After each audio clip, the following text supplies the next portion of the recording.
Is there anything that you've learned about team building or title building from following the Thunder the last few years? Anything you can impart since these two organizations were forced into similar rebuilds? Their team chemistry is one that I've never seen on another Thunder team or any other NBA team for that matter. You may have seen this. Thunder fans have seen this. I'm sure some other NBA fans have seen. What's become now very famous is their post-game interviews, initiated when Chet joined the team, because Chet is one of those guys, for whatever reason, he doesn't ever do a post-game interview by himself. He'll always bring somebody else.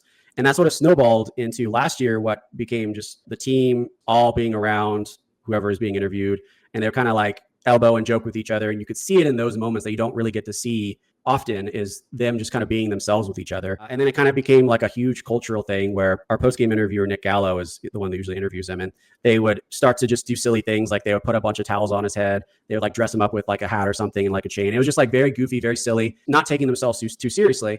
And I think that sort of energy is useful in doses in the NBA playoffs, especially in like game sevens, where you're so tight and so stressed out. If you have that kind of mentality of like, we can be loose with each other, we don't have to be stressed out all the time, that plays into the game of basketball in a little bit, I believe. As far as on the court, what it really comes down to is like, and I think you alluded to this earlier, in the modern NBA, you cannot have any weaknesses on defense anymore. Every single weakness will be exploited through screens, and they'll find you somehow. They will always rotate around until they get the matchup they want.